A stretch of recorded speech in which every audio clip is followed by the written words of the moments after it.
Welcome back, everyone, to another episode of Whatever This Is. I am your host, Jeff Moore, the Northwoods Carver.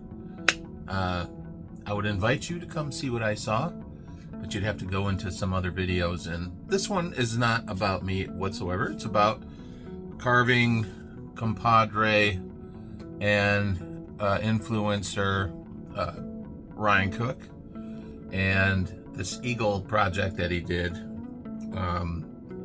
that I want to address, and I think it'd be fun to do a reaction to, and just hang out and just see how this goes. Now remember, these aren't videos where I get to just sit on my high horse and just state how, what I don't like about things or whatever. That's not why I make these. Everybody's in a different place in their journey. Everybody has a different journey, period. And who am I to poo-poo on their direction or their resources or their lifestyle or whatever. So that's not what this is about. This is about me reacting to videos of carvers doing what they love to do, and they all do it at different levels, and that's what the whole point is. Everybody does this at a different level, and some people have to dumb things down just to get stuff out the door. I get it, but this is specifically about Ryan and his eagle that he did, like a soaring eagle. And I just want to get this to the point where we can get it watched. Okay, here we go. All right, looks like he's got big thick slab that he must have, he obviously ripped this one by, just standing the log up and now he's got to haul that thing over somewhere where he can work on it. They ain't light. Sweet. All right, so he's got his center. He's got his tail section and his head section where he's got to cut those flats. He's digging right in, as I would expect. I mean, if nothing else, Ryan's aggressive. Ryan is definitely aggressive. Yeah, I'm one of those guys that tinkers. Ooh. Yeah, so that's all right. I'm going to stop the video for a second. All right, so I see carvers doing this all the time, and it's just a bad habit, and that is just flipping the saw around using the top of the bar. It just is really hard on the saw. It gets it hot. It just wears on it unnecessarily. And I'm not the only one that knows. I'm sure Ryan knows that, but sometimes, especially when you're in the deep stuff. Now, if you're just trimming off little pieces and parts, that's one thing. But to just do it in a big, thick area like that for a long run, definitely flip the saw around. But he's got a ton of saws, a ton of equipment. I mean, he's sponsored by Canon, so I don't really think he cares about it as much as, say, a guy like me who's not sponsored by anybody that wants to see his equipment last. So that's just me talking. That's just I live out in the middle of nowheres, and who the hell am I to say anything? But that is detrimental and creates a lot of heat, unnecessary heat, and wear on the bar. So, all right, back to it. Oh yeah. There you go. So he's got some girth in the center. And using the back of that bar, you can see it's just, ooh, she's smoky.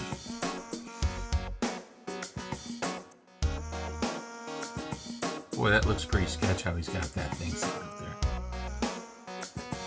That's just how we do.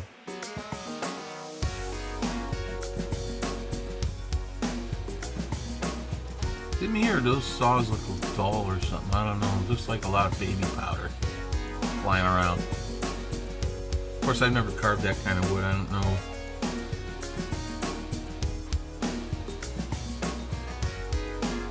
So he's got his plan. He's going to be using that as his reference.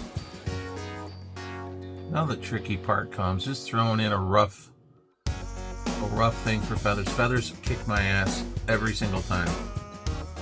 So if somebody can just lay it out like Ryan is right now, I mean, he's aggressive and he's confident, and that's important.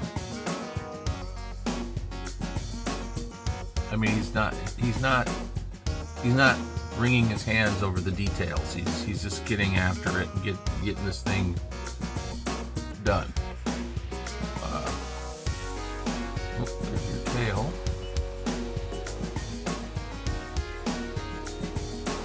Interesting. It's no different than I do it. I mean, honestly, the finished product will look considerably different. But I wring my hands over things. I gotta figure out what I'm gonna. Ryan's, that looks like a pretty good scene there, bud. That's pretty tight.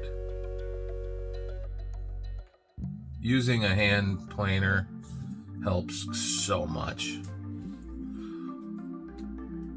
Whether it's a old school one, like I have several of those old school hand planers.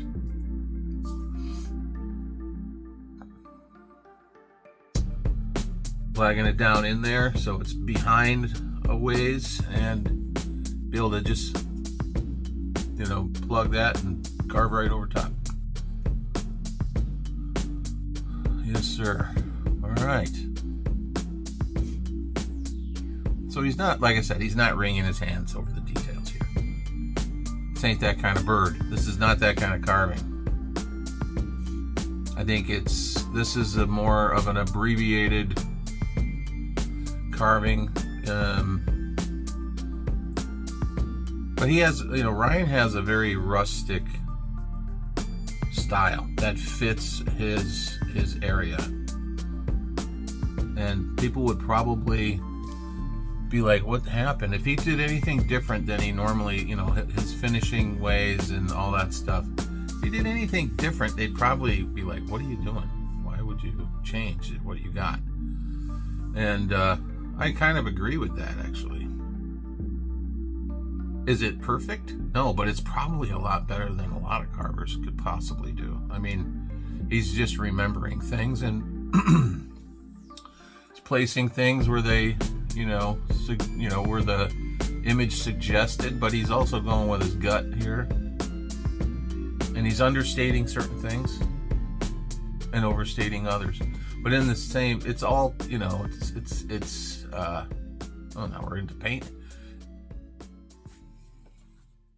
So basically, what I'm trying to say is, the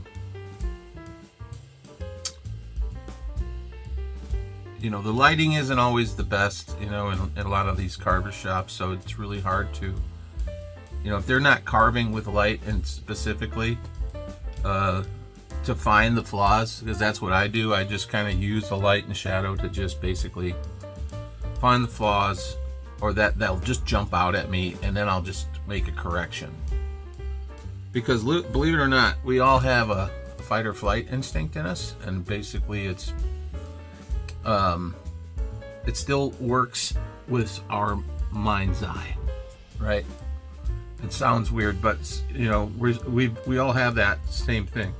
We all have the ability to pick out something that isn't quite right. We all have it. If you're a human being, you have it for the most part. I'm sure there's people out there that just don't rely on that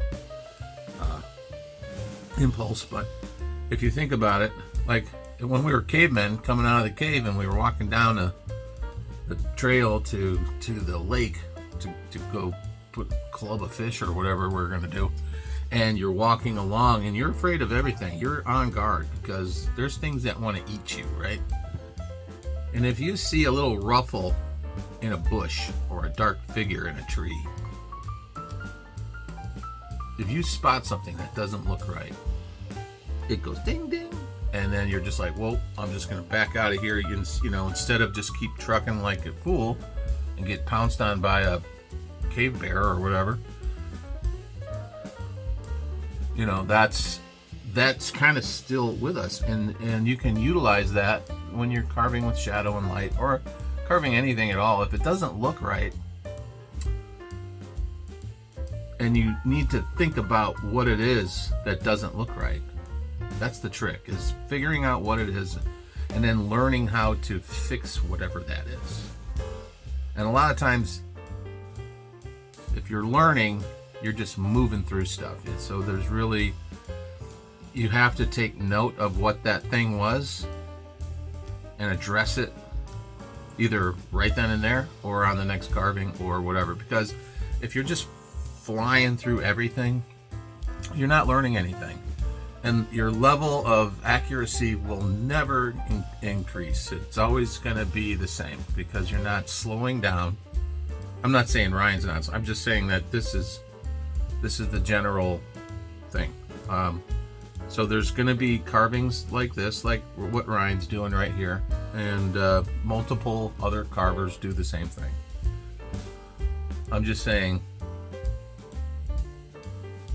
clearly there needs to be some lines drawn between what I'm saying and what this video is, because I don't want people to misconstrue that I'm beating up on Ryan or anybody else. It's just, we need to be able to understand why things look a little off, and then we need to stop what we're doing and create something that makes us feel a little bit better about it, whether it be a repair or whatever it is.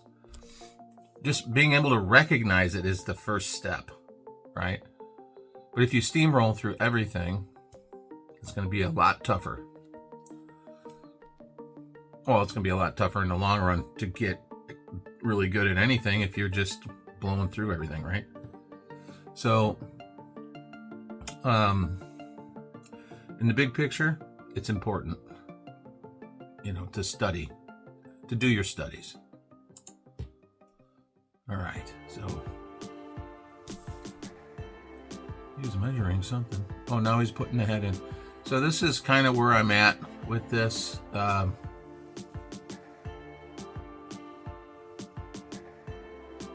We're just getting the head roughed in. And it's funny because a lot of times I'll draw on the side of a eagle or bear or whatever, and it looks like crap. And then as I'm drawing, I'll figure it out. Or carving, I'll figure it out. And then, or I'll take it too far. One or the other. Yeah, but the head on an eagle is the money shot. The rest of the bird can be vague or whatever, but you got to get the head right. And, Ryan's doing a very stylized eagle head.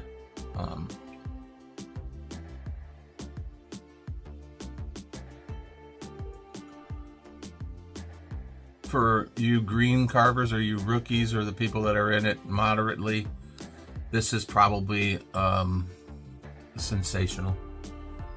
But to the more experienced guys or the competitive world-class carvers, they're just saying, whatever. For me, I'm not neither here nor there. I'm looking at something that's being created that I have zero input on. So to me, I don't care. Like, I can't be mad at him for whatever shortcomings there are, because if he's not mad at himself, why the hell do I care? He's creating something that is going to be pretty cool to look at. But, could he have done better? Of course. He knows that. I know that. Everybody knows that.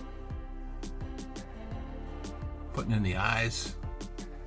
Holy crap, that's a lot of sawdust, dude. All right, there's I have the same tool, actually. All right, let's just stop right there. So the critical thing, too, is integrity. So if you're going to have integrity in your seams, and you're going to have integrity in your tools, and you're going to have integrity in your business practices, you got to have integrity with how you develop as an artist, right? So in the business of chainsaw carving, it's all about cutting corners, to make money. How fast can you do this? How fast? Well, if you can do a bear this good, then you could probably be able to carve one fast. Well, potentially, I can carve a pretty good bear pretty quick, but that's because I've been carving them for a long time. I've studied them, so my abbreviated version is still pretty, it's a good representation, but not always. I don't take pictures of every single thing I carve. Some of it sucks, and I won't do it. But, that's my cash and carry stuff. I'm not a cash and carry guy, so there you have it. Ryan, however, is a cash and carry guy. He also does big projects, He's the main, he's like a humongous ambassador for the art of chainsaw carving. Like it or not. That's the facts. And I don't have any problem with it. It's just, he's got a lot more energy than I got. I'll tell you that. So here we go. We got the Gorilla Glue. Looks like a fairly good seam.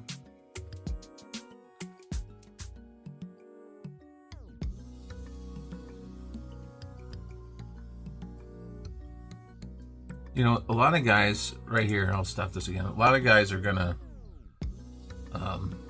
be super impressed with this, as they should. It's very cool carving, right?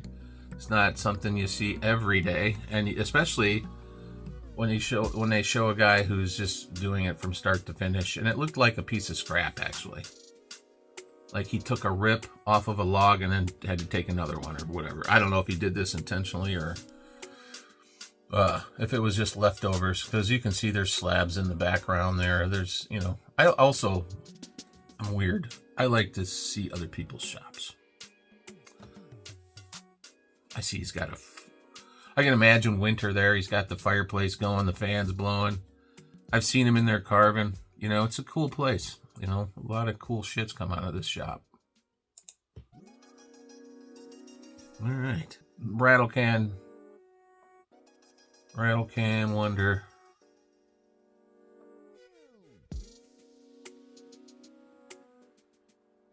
That's a big eagle.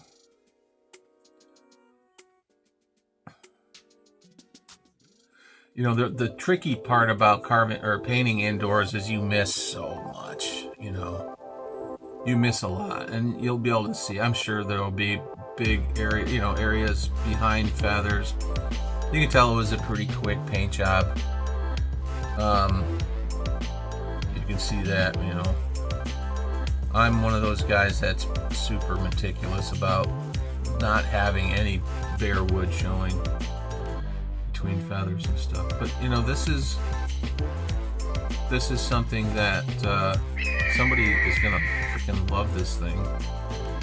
It's got the little feet in there. But you can see it's crude, but it's not meant to be fancy. Does that make sense? How many carvers out there have done crude things and sold them like freaking hotcakes? I have.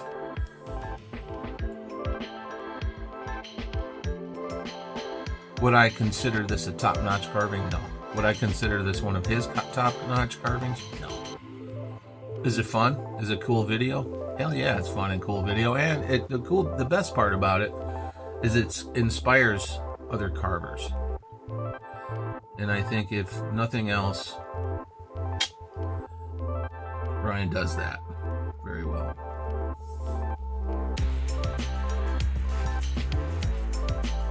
Could I pick his work apart? I could. Anybody could. He could. That's not the point. That's a great owl, by the way.